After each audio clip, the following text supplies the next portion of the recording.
Good morning and welcome to the December 12th, 2025 workshop of the Orlando City Council. And I'd like to start out by just taking a moment to recognize the legacy and the impact of Brenda March, who passed away late last month. Her service was on Saturday and it was beautiful, a great tribute to her. And she was a member of our city team for over 30 years. And she was so much more. She was a servant leader, a relationship builder, and a friend to every single person that she encountered, including all the members of the city council. She held a number of different roles in her time with the city, but I think there's no question that her work and leadership with FPR, which since we're having the workshop today is kind of appropriate. With Lisa, she helped launch and then guide the Paramore Kids Zone. She worked to ensure that every young resident of Orlando had access to opportunities to help them prepare for successful futures. So she provided mentorship, support, and guidance to countless young residents and to city staff and friends over the years, and she influenced much of the success that we're going to talk about this morning. So if you all would, let's just take a moment of silence in her honor.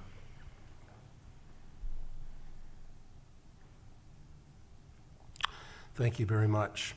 Okay, our Family Parks and Rec Department runs several very effective programs to improve the well-being of children across the city. In this workshop, we'll examine some of those efforts in investing from cradle to career programs. Our Family Parks Rec Director, Lisa Early, has led those efforts for nearly 2 decades, no, more than 2 decades. 22 years. 22 years. Yeah. And Lisa was actually one of my very first hires when I became mayor. So let's turn it over to Lisa, and it looks like she brought a crowd of FPR's in the house. Woo! All right. Take it away. We are full of talent in this room. So you mentioned starting out as one of your first hires. So that was 2003. It's when I started. I was actually in Mayor Dyer's office as the city's first director of children and education. So a little bit of this presentation is going to be a look back of where we were and where we are today and how we got here. So just by way of context, before I came over to the city, I worked for Arnold Palmer Hospital for Children and Women. And 3 of the programs that I oversaw were in the child abuse and neglect field. And so at the time, and I'm a data nerd, as some of you may know, but I had my staff do a study on what were the risks for child abuse and neglect in Orlando? Why were kids ending up in the child abuse and neglect system? And what were the systems in place in our city to help prevent that? And so they did. It was a research study. I mean, literally, they had 3 cohorts, 3 groups that they compared. One of kids who had never been in the child welfare system, one of kids who were at risk of being in the child abuse and neglect system, and one of kids that were in the system. And what they found overwhelmingly was that the biggest factor was poverty. And you can say the same for how do kids end up in the juvenile justice system, how do they end up failing out of school, how do they end up in the teen pregnancy system. A lot of it goes down to poverty, and a lot of it is related to families having the capacity to provide services and support to their children.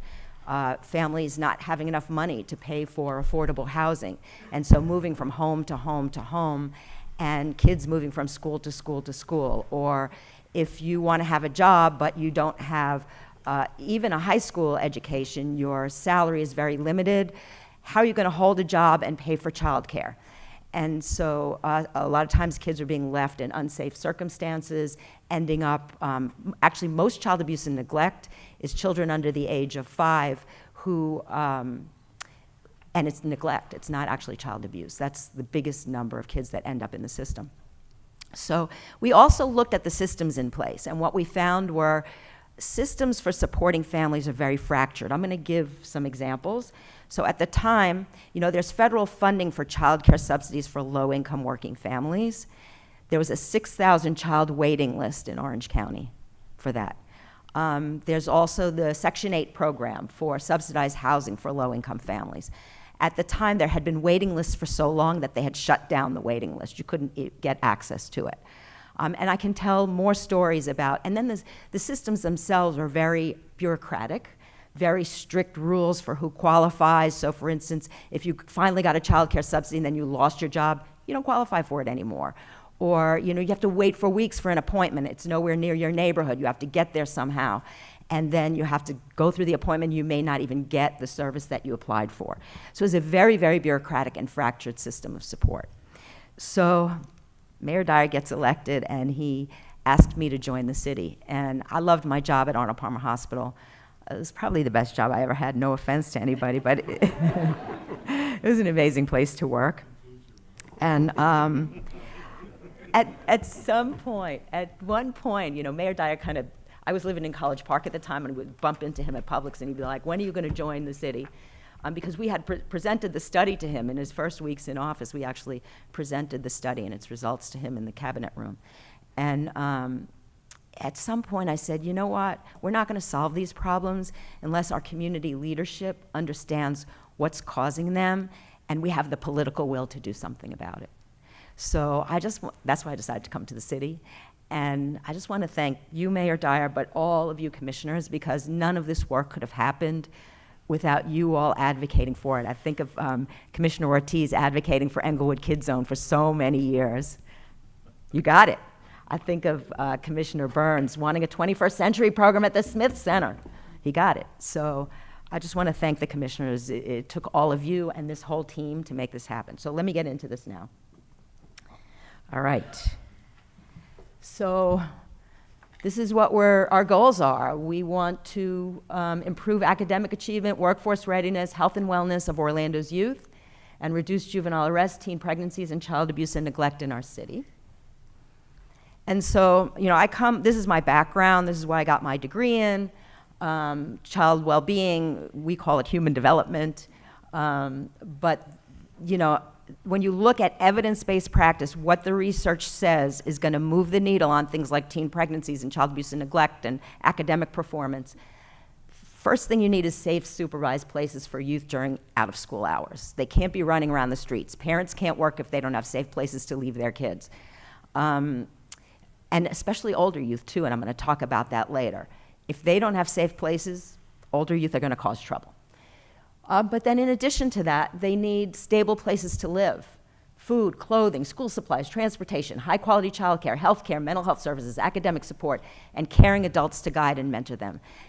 For those of you who are parents, this is what you do for your own kids. Make sure they have this wraparound support so that they can end up being healthy, well-educated, socially successful adults.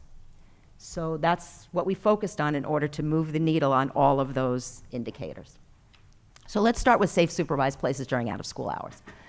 So I'm going to start with our neighborhood centers and our youth athletics programs. And I just want to start off by saying this is the infrastructure I inherited. This has been here for decades. Our neighborhood centers have been providing after-school programs. We've been providing athletic programs to kids, to their grandparents, to their parents, to the children now. Even our staff at our neighborhood centers come from the surrounding neighborhoods. They have that deep, impactful relationship, all the way up to the management level at our neighborhood centers. And so if you think of the city as a tree, I think you should think of our neighborhood centers as the roots, and they have been there for decades. And so I just want to, really give a shout out to our recreation division staff here. If you're here, raise your hands. Amazing work that you do, and these are our roots. These are our roots, and I thank you for all that you've done. So this was last fiscal year. We had just over 1,500 children enrolled in our after-school programs at our neighborhood centers. You see some neighborhood centers have a lot more than others. Well, that's because some of them are really small, like Citrus Square is really small, and Langford Park is really small, and some of them are really big, like Rosemont is big, and it now has a gym because of you guys. Thank you for that. Grand Avenue is really big, so a lot of this has to just do with size.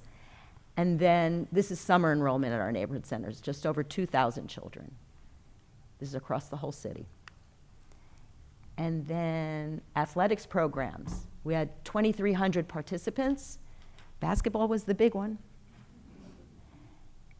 Swim. Football, cheer, all kinds of programs. And a shout out also to my marketing team who have really put together some really cool stuff for us. Can you get the volume higher? I don't know if you guys can get the volume higher on this. Got it? Okay, let's hear now.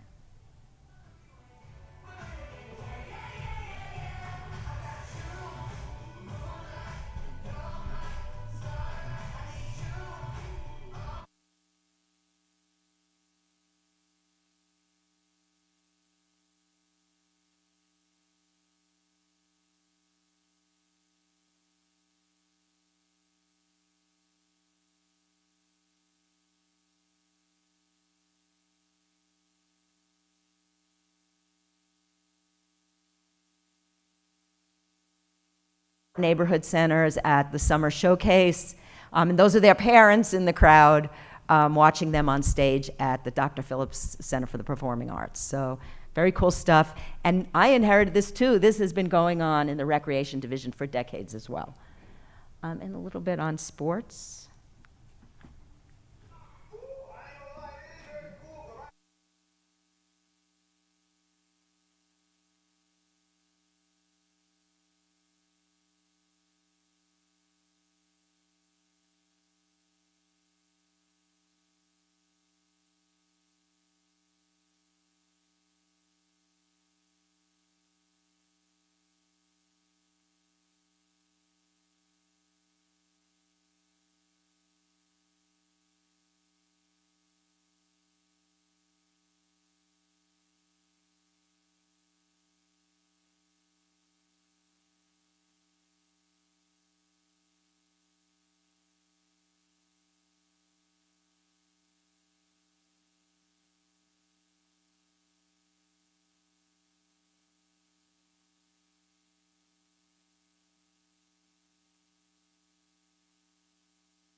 Okay, so let's move on.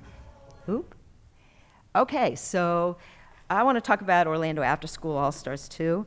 Let's pivot over. They're operating at every middle school in the city of Orlando. It was started by the late Commissioner Betty Wyman and Mayor Glenda Hood, actually, who we just saw the other day at her new park. In 1995 it started. It was called the Inner City Games, but then it became After School All-Stars in 2003. And shout out to Tyler Chandler and his team, All-Stars. Woo, raise your hands.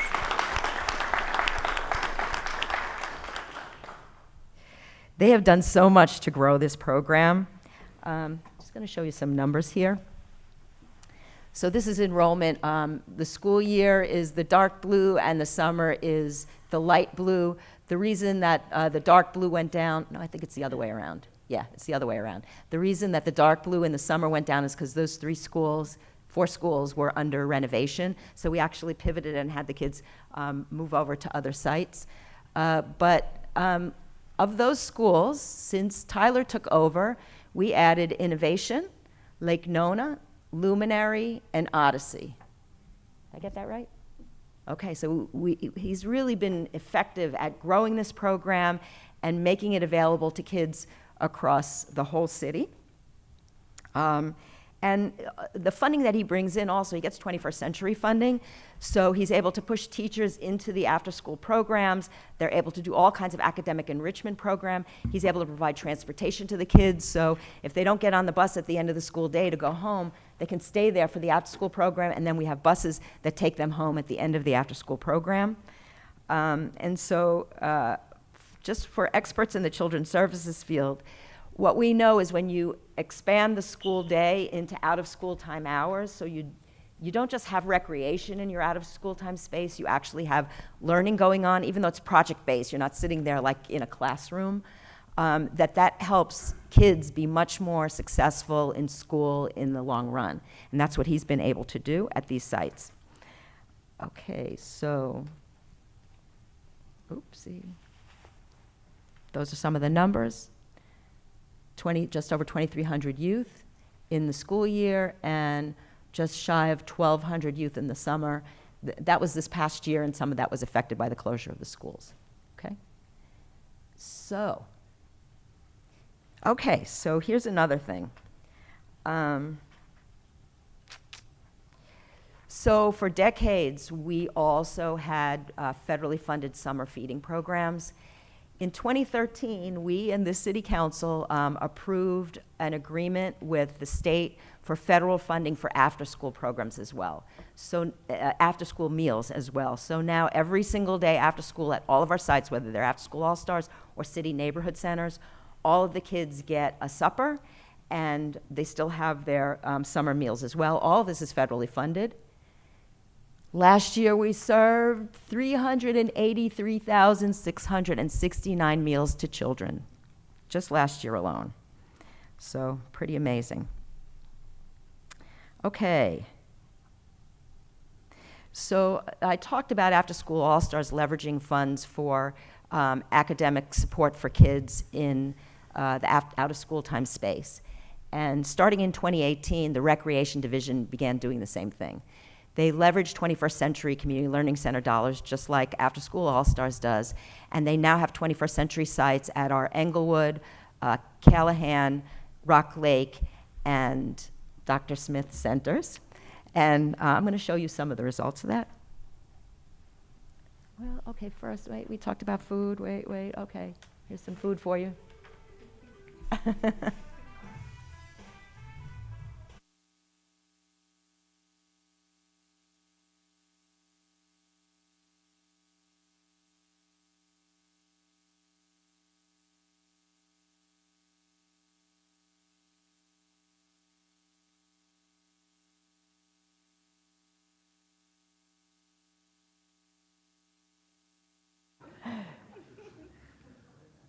Okay, so academic impact, all right? So these are federally funded grants. They run through the Florida Department of Education, and so we have to track academic performance of kids who are in the programs.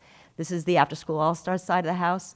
So 100% of youth in the program were promoted to the next grade level at the end of the school year. Nobody flunked out.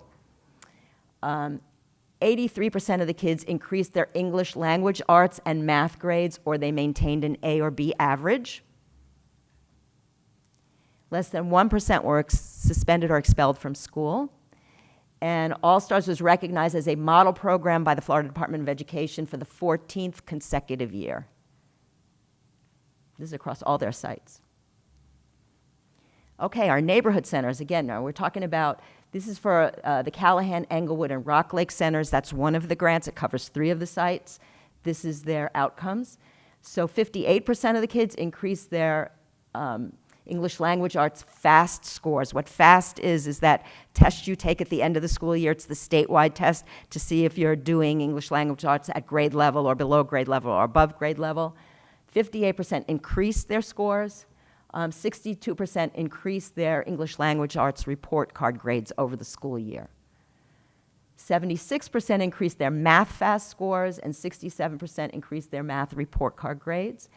And then at the Smith Center, 62% increased their English language arts FAST scores, 57% increased their report card grades for English language arts, 90% increased their math FAST scores, and 56% increased their math report card grades.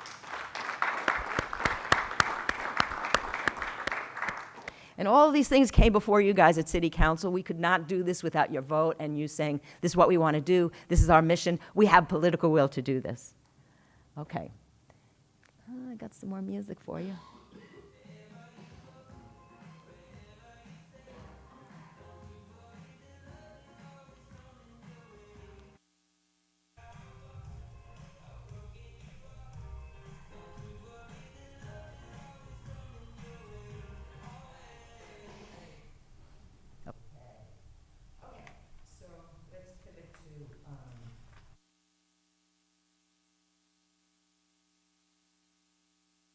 With this degree in human development.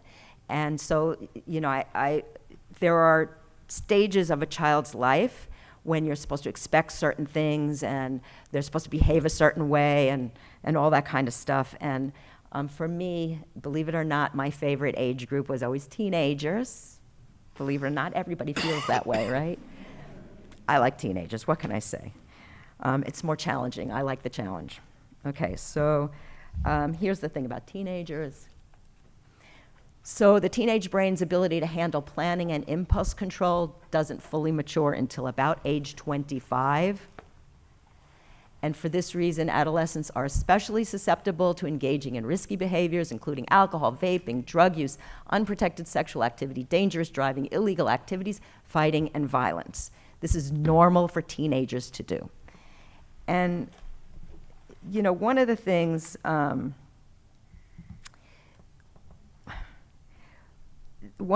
have to say, when I first started, I remember going to our neighborhood centers and seeing a lot of little kids, a lot of elementary school age kids, and a few middle school age kids, and the older youth were outside on the streets.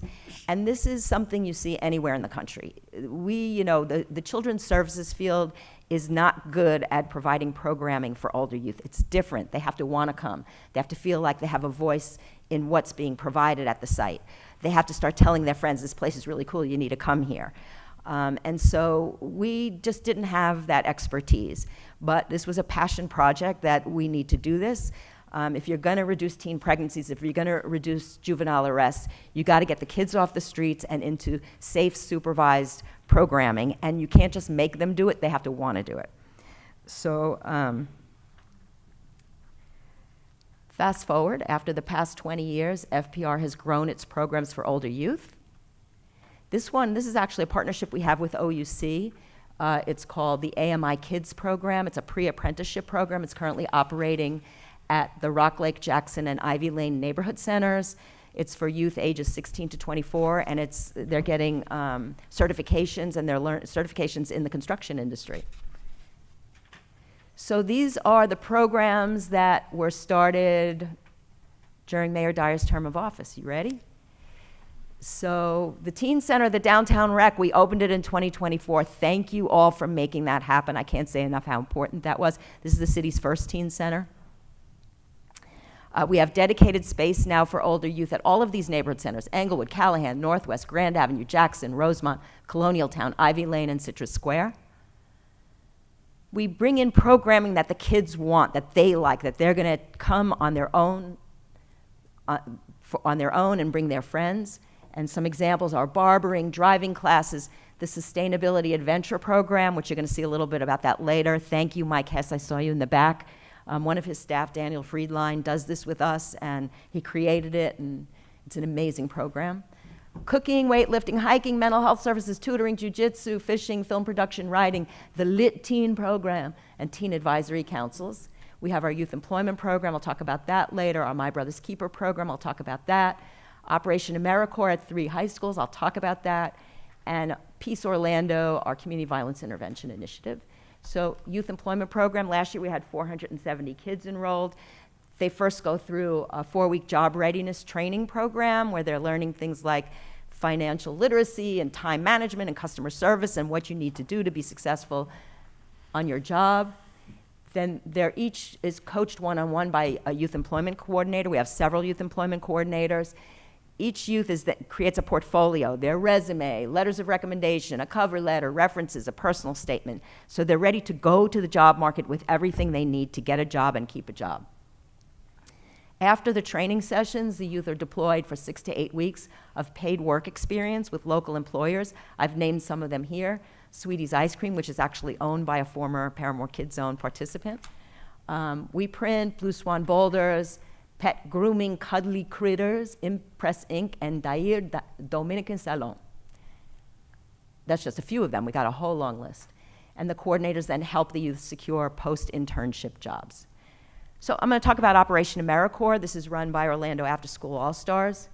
Last year we had 15 Operation AmeriCorps members. They worked with over 1,500 juniors and seniors in high school at Edgewater, Jones, and Colonial high schools. Students recovered 1,623 core credits. What that means is that in order to graduate from high school, you need to have a certain number of key core credits. If you don't have them, you will not cross that stage, you will not graduate. So a lot of kids were on track to fail those classes. And so what the AmeriCorps members do is they sit with them and tutor them and get them through and help them recover the core credits that they missed so that they graduate. And they do that with juniors and seniors at the 3 high schools. 100% of the seniors they work with graduated and enrolled in either post-secondary education, trade or technical school, military service, or employment. 100% graduation rate of those kids.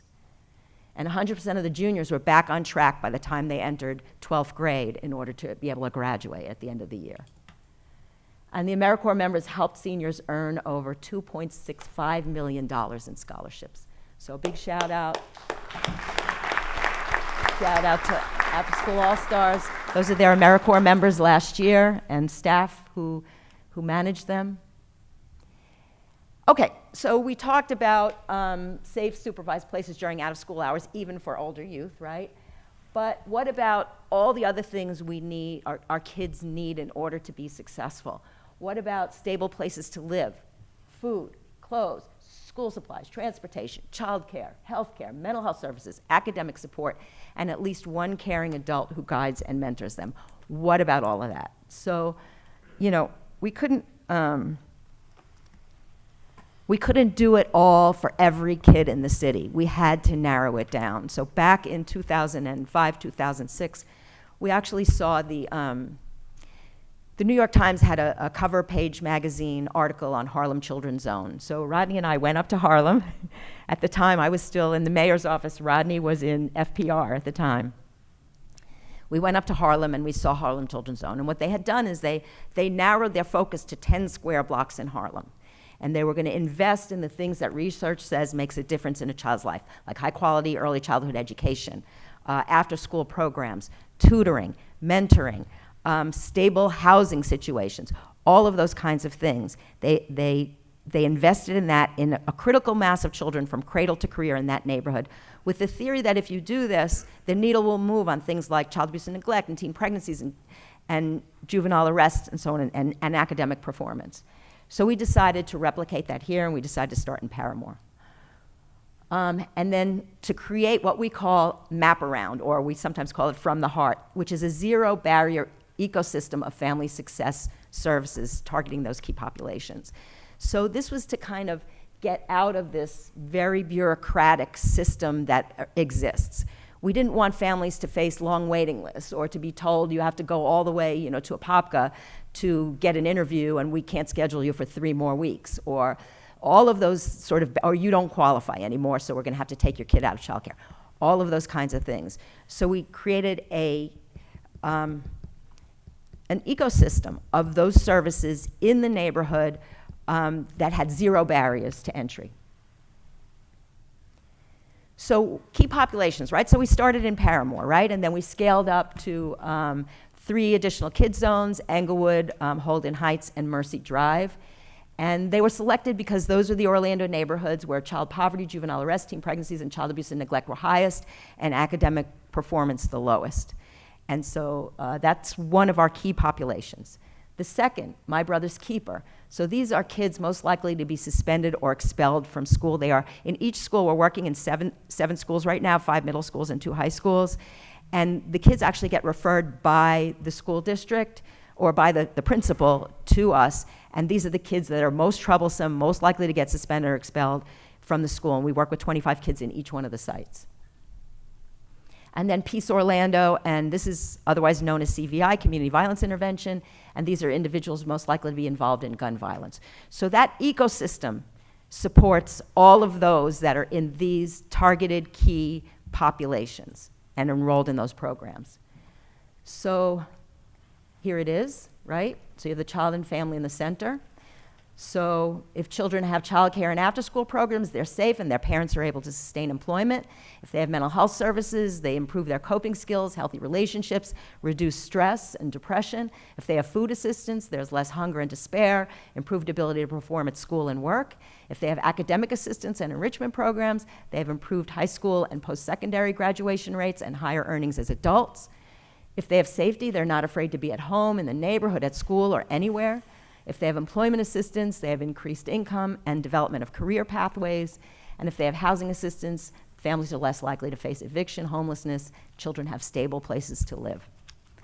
And then you have our student advocates who provide that one-on-one mentorship year-round, making sure they get connected to services.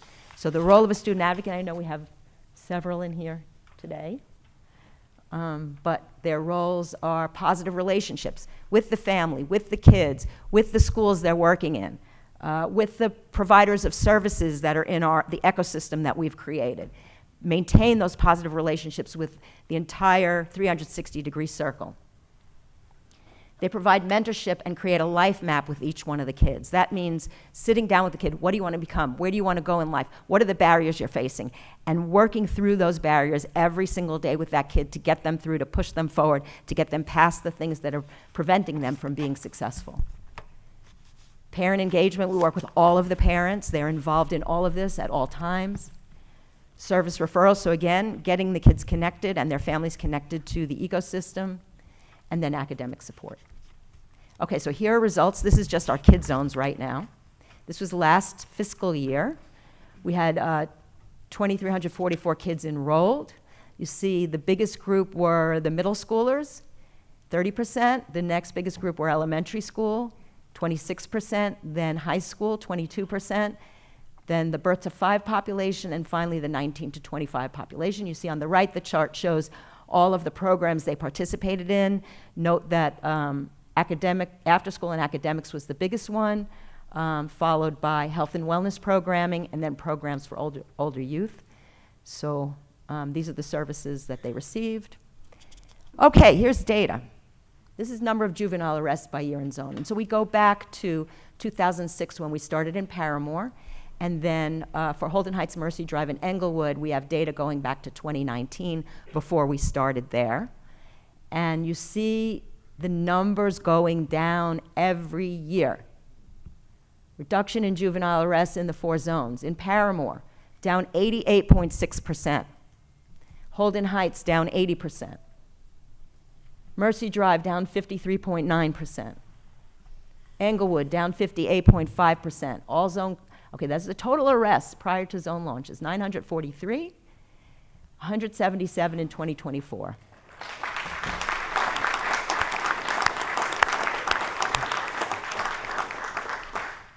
There you go. Tell you got to take those teenagers off the streets. It's all I can say. And then give them things to do, a future, a job, somebody who cares about them, somebody who can help them navigate the issues and problems that they face. Okay, trends in high school graduation rates. We're looking from 2020 to 2024, and we're comparing the Orlando Kid Zones population to Orange County Public Schools and the state of Florida. Okay, those yellow numbers are Orlando Kid Zones. So 2024, there was an 87% high school graduation rate. Last year, 98%. Higher than everybody else. Higher than Orange County Public Schools in the state of Florida. And actually, you see the only 2 lines that go up and get better are the Kid Zones and Orange County Public Schools. The ones that are going down, the state of Florida is going down. And then the state also calculates graduation rates among disadvantaged students. And for Orange County and the state of Florida, disadvantaged students' graduation rates have gone down in all 3 of those instances, unfortunately. Okay, this is teen births, and I notice here I've got 2018 here when we really have started, like our baseline number should be 2019 for Holden Heights, Mercy Drive, and Englewood. So I have to say that I think our numbers are actually better than the ones I'm going to show you here. So I'm going to go back and adjust them one of these days. But Paramore teen births down 97.6%. Again, get the kids off the streets, with a mentor, with a positive future and things they know they're going to do in their lives, and somebody to help them get there. Holden Heights, down 56.1%. Englewood, down 42.1%. And Commissioner Ortiz, okay, that's calculated based on the 19 teen births in 2018 and 11 in 2022, but really we should start with the 27 in 2019, so it would go down even more, just so you know. And Mercy Drive down 7.7%, and that will go down even more as well, by the way, when we recalculate.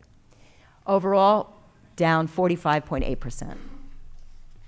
And child abuse and neglect, which is kind of the place I started. So we're only able to get data at the zip code level.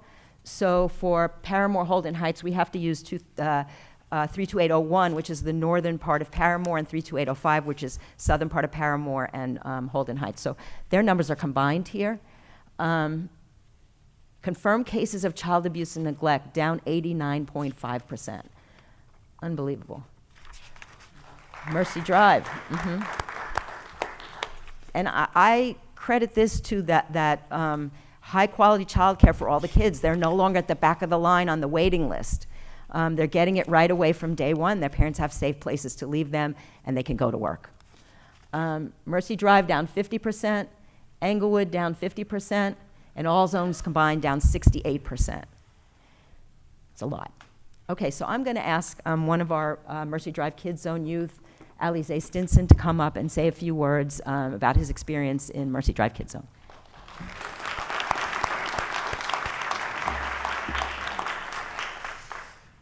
Good morning, everyone. Good morning.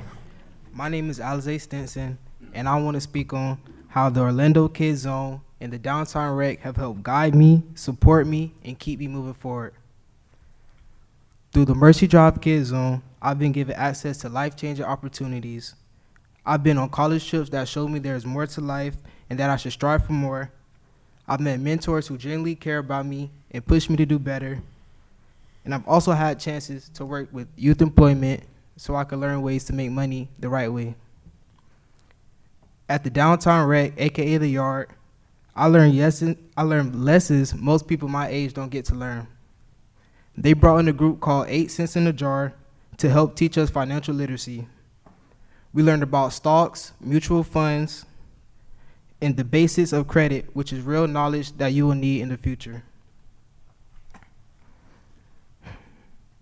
And the hot meals that the Yard provide daily may not seem like much, but for the kids who are hungry, it means a lot. It shows that someone cares. When I was going through my legal issues, which caused me to get expelled from school, my mentors in both of these programs showed up for me. Coming to my many court dates, advocating for me, my school meetings to help fight for my diploma, and taking the time to write judges letters about who I truly am. They connected me with the right resources, and they didn't give up on me. Today, they're still keeping me surrounded with good guidance and positive energy. As of today, I'm currently enrolled, waiting to start my trade at Valencia College, and working to buy a car. I'm truly thankful for the Orlando Kids Zone and the Downtown Rec. Because of them, I see myself going places. Special shout outs to Ms. Shantae, Mr. Abe, Mr. Joe, Mr. G, and Commissioner Mike Scott for showing up for me when everyone else counted me out. Thank you.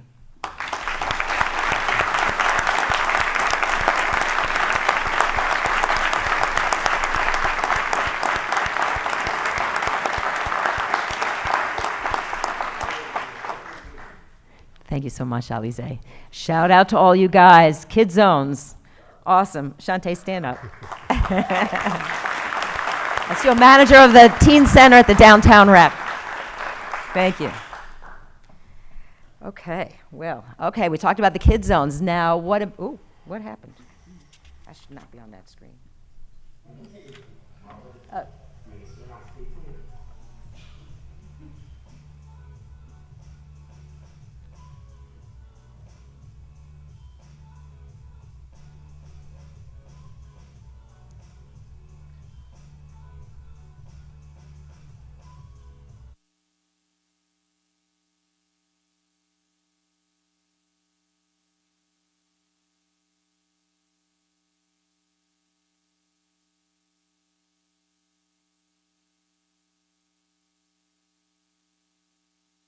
So, special shout out. Okay, I saw Mike Hess in the room. Where are you, Mike?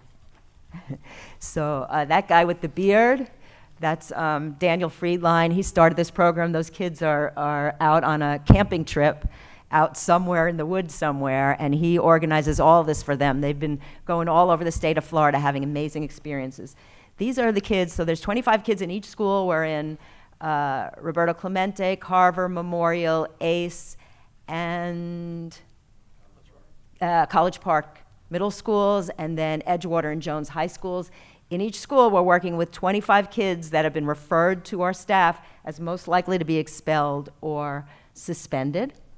And they're doing that wraparound, that map around with those kids to keep them on track, just like Alize was talking. These are results. We had 175 participants last year, 3,100 and change hours of one-on-one mentoring, over 3,000 crises mediated, 1,766 hours of exposure opportunities. That was an exposure opportunity you just saw on that video. 1,100 plus hours of parent and guardian engagement. And these are results. We've had a 20% increase in attendance at school, 20% decrease in suspensions, 10% decrease in expulsions among that population of kids.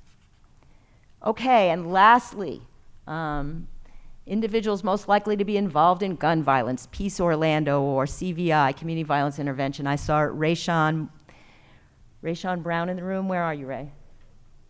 He's the man who runs it on the streets. Thank you, Ray, for all that you do. So the city, as you know, has a two-pronged approach. Invest in law enforcement to divert and hold individuals accountable for violent offenses, and invest in programs such as Peace Orlando to engage those at highest risk and provide pathways to opportunity, helping them become productive contributors to society. And again, that map around, everything they need, a life map, everything, support, ongoing support from mentors. Who are the participants? We had 54, we call them fellows, enrolled last year. Average age was 21. Only 17% had received any services before joining CVI. 80% had a family member killed by gun violence. 68% were previously incarcerated. 56% had been shot prior to enrollment. So this is a heavy lift. How do you pivot people who have had this background away from that lifestyle? And that's what our staff are doing in this program. Interventions. Okay, so there was over 21,000 hours of engagement, including almost 8,000 hours of outreach.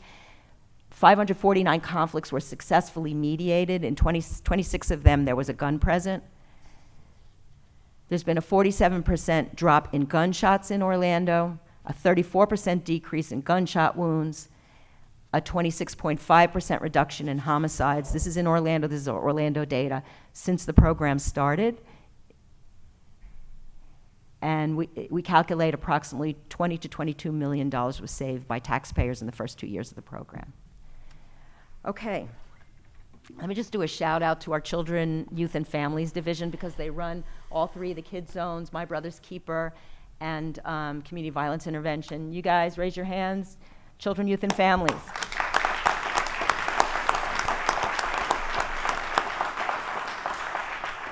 Okay, I'm going to close out a little bit here.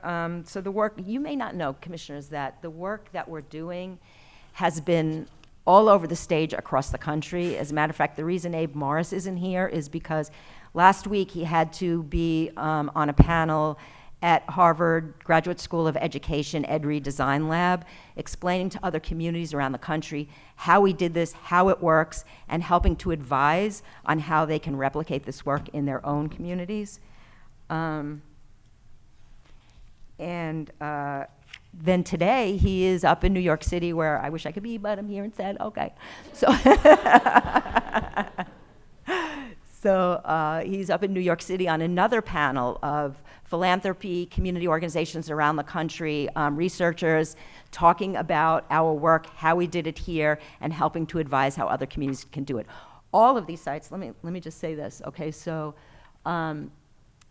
I've got a list of them here. You can see the list of all of the places that we've been involved with and national organizations that have all come here. We do immersion experiences where we take them on deep dive looks at our work on the ground. Some of them are actually doing case studies of the work. Some have invested funding. Some have engaged us in efforts to help, because they want to replicate the work around the country, so they've engaged us to help with that work. So it's been quite a remarkable, experience. And, you may not know it, but Orlando is on the map around the country when it comes to children's services and moving the needle on things. 'Cause communities want to do that everywhere. They want to reduce juvenile crime and teen pregnancies and improve academic performance and shootings and all that kind of stuff. And they don't know how to do it. And they come here and they take a look at it and a deep dive. Matter of fact, we had last week a legislator from Gainesville here, and she wants to replicate our program in Gainesville. So anyway, I will move on and just give some final thoughts. So this work takes more than one generation. It started before we were born, and it will continue after we leave this earth. And as most, if not all of you know, I'm going to be retiring in February, not December, okay, in February. So I will be passing this on. And changes will be coming on the dais as well. We have some new commissioners coming on. Who knows if the mayor will be here 2 years from now? Or Commissioner Sheehan's also talking about maybe not. So we're having changes in our city leadership. And there will be changes like changes in FPR leadership and possibly other city departments, the CAO's office, the CFO's office, legal. There may be changes in the leadership. And remember, when I started, this was about political will. So the question is, you have had the political will to do this. What will the next generation of leadership have the political will to do? Will they sustain this? Will they grow it like we grew the kids' zones? Will they continue this work and take it to the next level? So for my staff and the thousands of youth like Alizé, we want you and we implore you. And as Bishop McCrae said several times during his speech at Brenda's celebration of life, we implore you to march on, to march on. We've been making a remarkable impact. Sorry. I wasn't supposed to do this, but okay. On child well-being in Orlando. We've given Orlando's children, even the older youth, safe places to be when they're not in school, a refuge from hunger, stable places to live, and programs that positively impact their academic performance. We've connected youth like Alizé to services that have been instrumental in his success. We've moved the needle on juvenile arrest, teen pregnancies, child abuse and neglect, high school graduation rates, school suspensions, expulsions and attendance, gunshots and homicides in Orlando. So I implore you to march on, and when changes come to city leadership, I hope they will march on as well. And in closing, here's one of my favorite quotes. Okay, screen, come on. Where's the screen? There we go. Life is no brief candle to me. It is a sort of splendid torch which I've got hold of for the moment, and I want to make it burn as brightly as possible. Sorry. Before handing it to future generations. In memory of our beloved Brenda Marsh.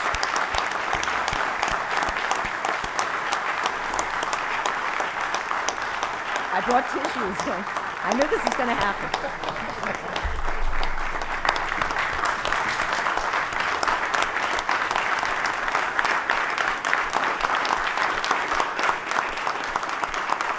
Thank you, everybody. I'm going to ask Rodney to come up to the dais.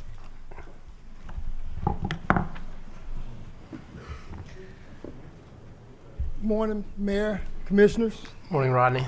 I think I can speak on behalf of the FPR team to say that, Mayor, the decision to hire Lisa Early was one of the best that was ever made.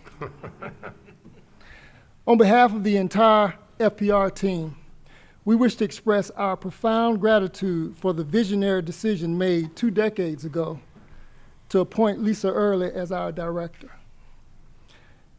This 20th year tenure has been nothing short of transformative for our department and, most importantly, for the lives within our community. Lisa has served as a truly great leader, initiating numerous innovative and impactful programs that have fundamentally changed the trajectory for many individuals and families. The staff is immensely grateful to have worked under a leader like Lisa Early. She has not just managed, she has poured herself into this work, demonstrating a deep love and unwavering commitment to our mission. Her dedication, passion, and leadership have created a lasting positive legacy that will continue to benefit our community for years to come. Thank you, Mayor, for recognizing her potential and giving us the privilege of following such an inspiring director.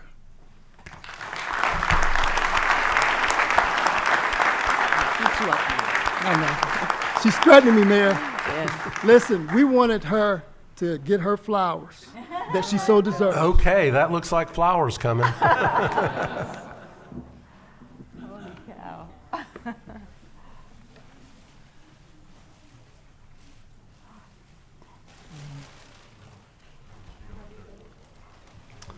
Lisa, I think you're going to need some assistance.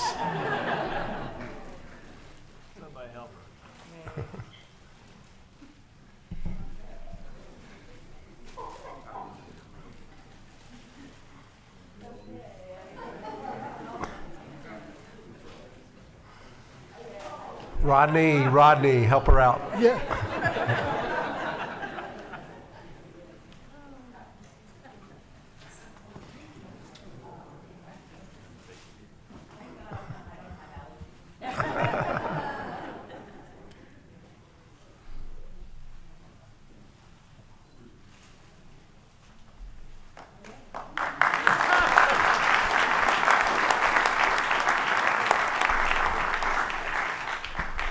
Lisa, there's a lot of love in this room for you, and Rodney's right. I think being able to beg you to come on board with the city and getting you to agree was one of the best moves that I've made in the 22 and a half so years that I've been here. And we created a position for Lisa. Originally, she came in as Director of Children and Education. Yeah.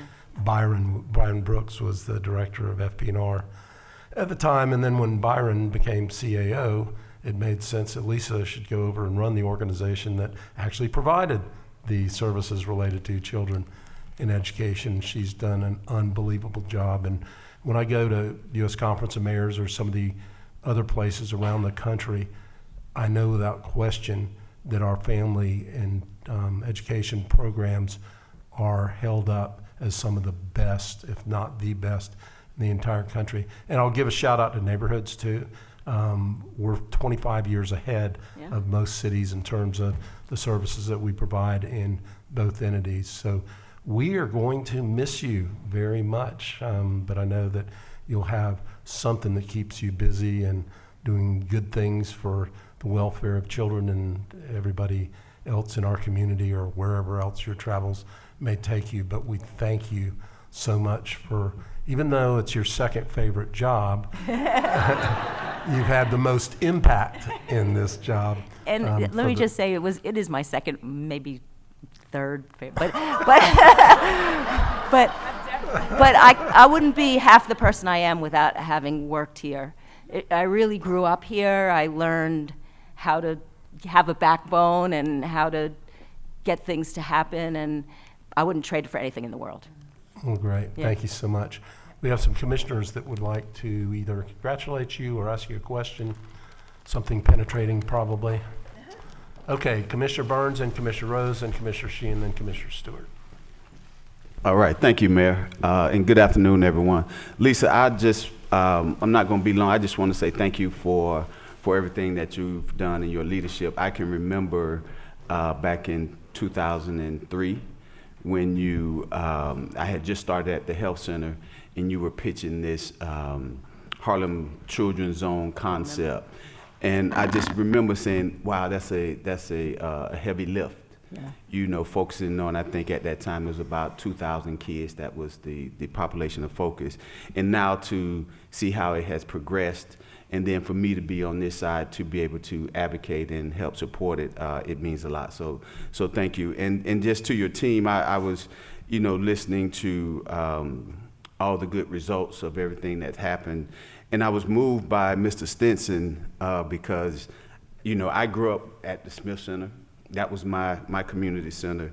And I was sitting here thinking if some of my friends would have had some of the intervention that Mr. Stinson had, where would their lives be today? So I just want to say, keep up the good work. I'm a fierce advocate for you all, and I want to ask your team to continue to be advocates for our youth, because a lot of the things that I've come to you, Lisa, you know, kind of demanding, it was fueled by your staff, saying, Commissioner, we need this here, we need this, and what about this? So just thank you to your team, and continue to be advocates, and continue to come to us with your ideas, because you all are on the front line. So thank you again. Thank you, Commissioner. Appreciate that. Thank you. Good Commissioner morning. Rose. Good morning, everyone. Lisa, I want to thank you for your leadership. But more importantly, I want to thank the staff members that are here, because our city would not function without you all. Especially Rodney, Anthony, Mike, that take my call, and then Carrie, all my center managers are here, that take my calls and take my requests. And so I've been part of the city family since 2013, but since I've been commissioner, there's been a lot of and Anika, can't forget Anika back there. For me, there's been a lot of pressure because things I want to see more of, and I want to see more use of our center. So I just want to thank you all personally, each one of you in each little area that you serve within FPR. I think it's a great thing, the merger. For those that don't know, it's happening, the merger between Parks and Recreation, because we're one family and we should all function as that. I'm here to continue to serve you all, and I want to. I want a commitment. So Lisa may be transitioning into her next career, but you all have been committed, not just from today, but you've been committed for years. A lot of you have grown up here. I want you all to keep that same commitment. My door is still open. My phone is always open. If there's a concern, if we want to move a different direction, if we want to add certain things, I'm here to advocate. Alizé, we broke his radio. Broke his radio shyness a couple months ago. We took him to the radio station. So continue to reach out to me with ideas that you all have. Lisa will probably be on speed dial for all of us. She's not really retiring. She doesn't know that's how city works. You just be on speed dial. And I also want to thank Mike Hess for incorporating sustainability with our youth, because the world of agriculture is an opportunity as we're transitioning through a lot in this community. So I want to thank all of the city staff, all of the city departments, and Lisa, we will continue to advocate for our children here. Thank you. Thank you, Commissioner. Appreciate it. Thank you. Commissioner Sheehan. Thank you, Mayor. And Lisa, I want to thank you for your 22 years of very distinguished service. And they say if you do what you love, you'll never work a day in your life. And you've really embodied that. And you know what, it might be your third favorite job, but where we are most challenged is where we make the most difference. Absolutely. And where we grow the most. Absolutely. So, you know, I know it's hard. I mean, this job has been really hard for me sometimes. And sometimes I just want to throw that phone through the window. But that's where we grow. And I want to thank you for helping be part of the growth of the city of Orlando. And, and I want to personally thank you that every time I was, at an event for DEI or LGBTQ equality or anything like that, I would always look out into the crowd and I would see your kind face smiling at me. And it gave me courage too. So thank you for that. And thank you for all of you, because you've also been a part of that bend of making the world a better place for justice and equality. So I want to thank all of you. And I would be remiss not to do a little bit of lobbying, though. Colonial Town finally has a full-time manager, and that's really made a difference in the neighborhood, so thank you for that.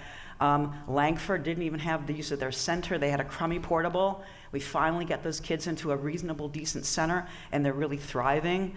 So, and also Wadeview, I've been funding their college programs for them to go. We need to invest citywide in children, not just, just the bare minimum. I know we need to put more resources into areas of high crime. But you know what? We also need to invest in all the kids citywide, because we don't just, we have pockets of poverty, but we also have children that are in need throughout the city. And I know my kids in Colonial Town, Langford, and Wadeview also need those services. So thank you for that. And we need to do some renovations at Wadeview. It looks terrible. No, I mean, it needs to be brought up a little bit. Understood. Again, I agree. Let's not forget about citywide. And one thing I want to say is one of the last things Brenda March did was bring piano lessons to Langford. And I will always be grateful and thankful for her for that. for everything that she did, because you know what, we always sponsored and helped for all the other programs in all the other districts.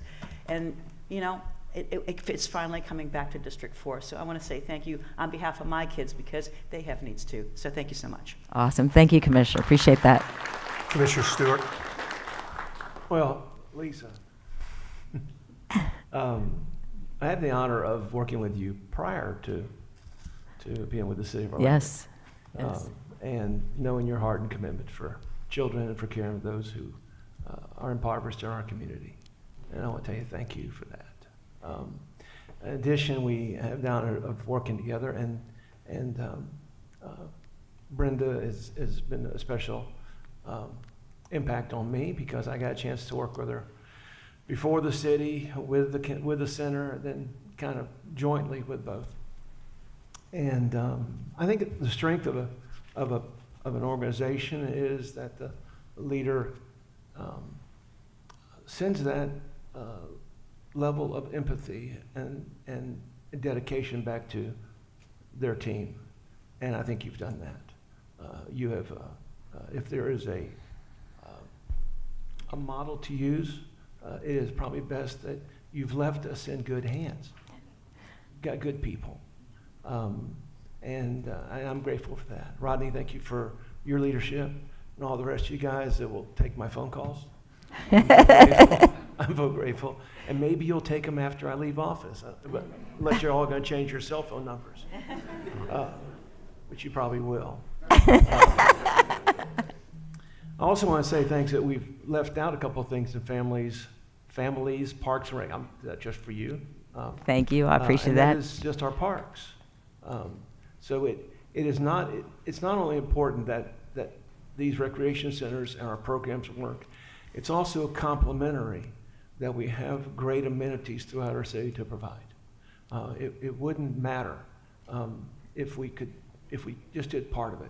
It ends up being the fact that we're creating the place where you can live and you can work, you can come back and have an impact on our community. And much of that has to go in your shoulders, and I'm so grateful for that. And I don't know what you're going to do in the future, but maybe you and I and Jim can get together. We can kind of come up with something, can't we, Jim? I'm a foodie, and I know some good bars downtown, so. Well, okay, Commissioner, not bars downtown. I'm sorry. That's a good idea. No, I'm really grateful for you, grateful for each member of your team. And I only found out you're leaving like last on Friday. I called you Friday. I and said, know. what in the world is going on? But I'm so grateful for you, and Mayor, grateful for your leadership. It takes the political willpower to step up and say this is important, and we want to do it for the impact on our community. And there are those throughout our state that don't quite understand that. We understand that we're going to be responsible for every person in our community, no matter who they are, and we're not going to leave anybody behind. And you've set that message, and I'm so grateful for that. So thank you very much from me. Thank you, Commissioner. I appreciate it. Commissioner Ortiz. Thank you, Mayor. I was waiting for this. Uh-oh. Lisa. Trouble. Lisa, this may have been your second or third most enjoyable work, but this is the one you accomplished the most. I agree. I'll tell you that much, because I've seen you grow through all these years since I was in law enforcement. I've seen what this department has become. So, curiously enough, I work every sector of this city as a law enforcement officer. The northeast, back in the days when it was divided so many ways, the east side and whatnot. And I've seen the changes that have taken place in this city. And a lot of times, people say, well, the police is doing a great job. And yeah, they are. You know what? Nobody knows that the real job has been done at Family Parks and Recreation. Because you guys have taken our kids from cradle to professional, and you have molded them, direct them, guide them, and that's what has transformed our city. Every second that you have invested on these kids is the transformation that has occurred in this city. And I wish, and I say this jokingly every so often, I could take everybody that works in the city and move it around the nation and outside of the nation to other countries to show them how government is best done because you guys really, every member of our city staff, you guys do a superb job. It aches me to see some of the commissioners that we're losing because this group here has transformed this city. Yeah. We know how to do it, and there's a lot more for us to do. Some of us may be longer, some may be shorter, or some of us may not be that long, but who knows? God only knows. But I can assure you something, that we're going to continue living in this city, and we're going to continue pushing for quality of life. And the way this is being done is through each one of our staff. And I think that the world doesn't know enough about you guys and what you have done, the legacy you have led with each one of the members of your team here is, it has to be written in some book somewhere, because this is a model for others to follow. And I thank you so much for what you have done. And I thank you, each one of the staff that we have in the city. I love my people at Englewood and Dover Shores, and I always claim that they're the best in the city. They are. But I do recognize what goes on in the other centers, and as I said before, you guys have transformed our city, and I know there's a lot more to come, because the brains in your bodies are incredible, and I see the initiative that happen here every single day.